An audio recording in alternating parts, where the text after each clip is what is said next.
बिस्मिल्लाहिर्रहमानिर्रहीम। अस्सलाम वालेकुम डियर स्टूडेंट। जैसा कि आपको पहले भी मालूम है कि हर यूनिट को 3 लेक्चर्स में डिवाइड किया गया है।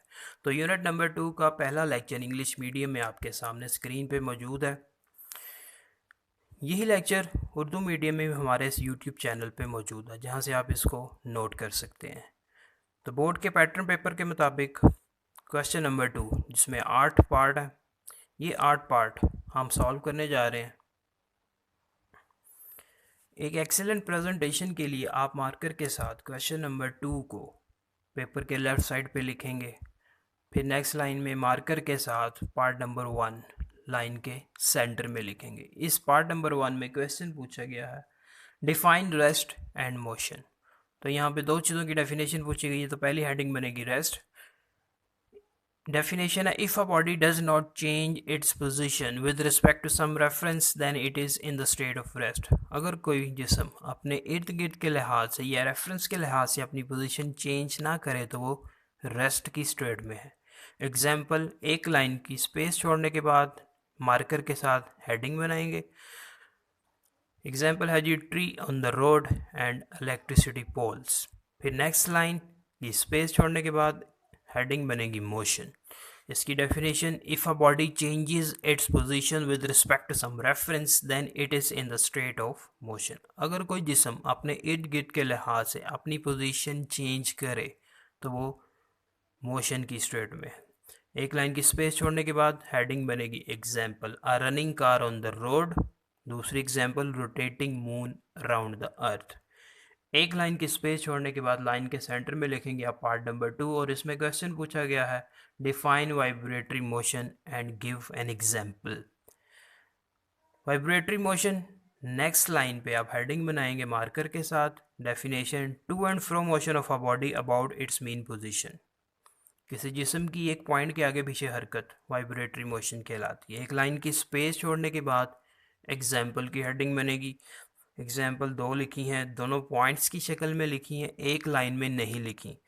पेंडुलम ऑफ अ क्लॉक और दूसरी example, a swinging child.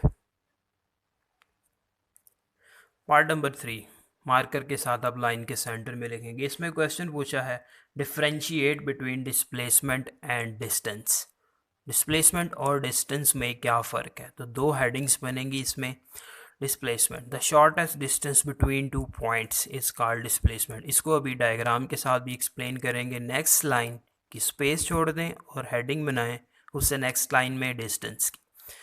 Length of a path between 2 points is called distance.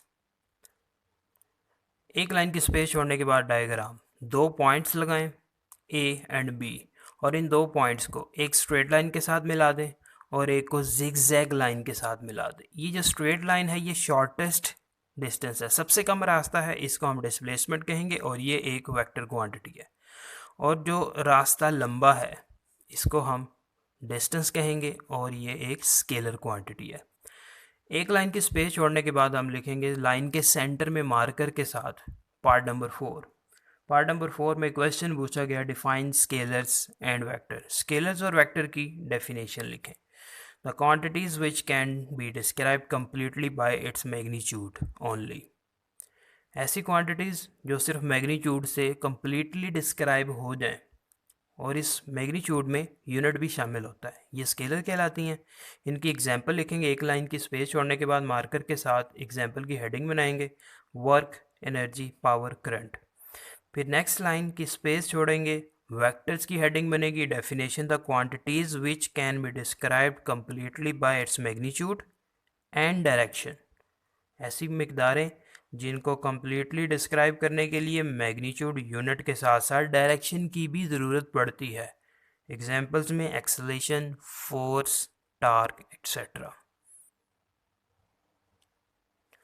Part number 5, marker के साथ लाइन के सेंटर में लिखेंगे, और इसमें क्वेश्चन पूछा गया है, how can we represent a vector. एक वेक्टर को कैसे रिप्रेजेंट कर सकते हैं? तो हेडिंग बनेगी, representation of a vector. It can be represented by 2 method. इसको रिप्रेजेंट करने के 2 तरीके हैं। One is symbolical. Symbolical method, symbol of a vector is written in bold style or put an arrow over its symbol। किसी भी vector के symbol को या तो बोल्ड करके लिखें या उसके सिंबल के ऊपर एक तीर का निशान लगा दें। ये सिंबॉलिक मेथड है। दूसरा तरीका, एक लाइन की स्पेस छोड़ने के बाद graphical method. Graphically a vector is represented by a complete arrow.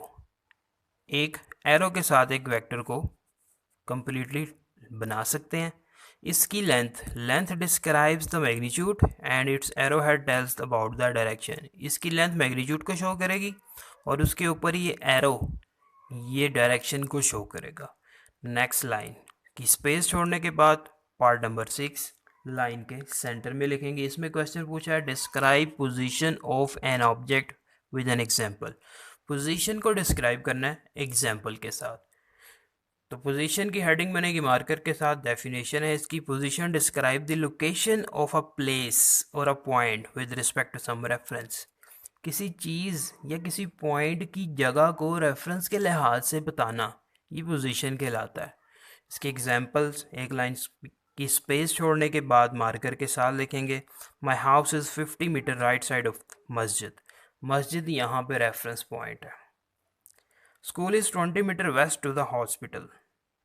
Hospital यहाँ पे रेफरेंस पॉइंट है।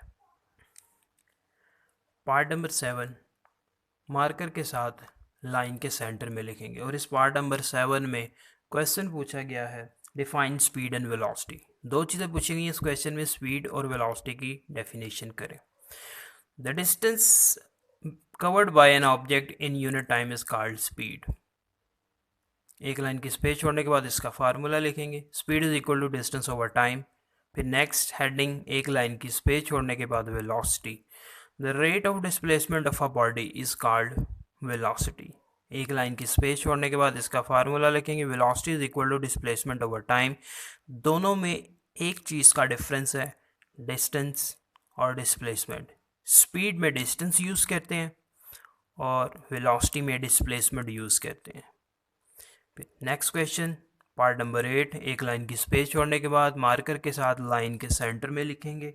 इसमें क्वेश्चन पूछा गया what is acceleration, give its SI unit. Acceleration और इसका यूनिट पूछा गया है। एक्सेलरेशन की हेडिंग बनेगी और इसकी definition, the rate of change of velocity of a body is called acceleration. एक लाइन की स्पेस छोड़ने के बाद इसका फार्मूला की हेडिंग बनेगी, उसके नीचे वाली लाइन में लिखेंगे A is equal to V F minus V I over T. एक लाइन की स्पेस छोड़ने के बाद एसआई यूनिट की हेडिंग और इसका SI unit metre per second square. Dear students, unit number 2 का लेक्चर नंबर 1 इंग्लिश मीडियम में आपके सामने बयान किया गया। यही लेक्चर हमारे यूट्यूब चैनल पे आपको उर्दू मीडियम में भी अवेलेबल है।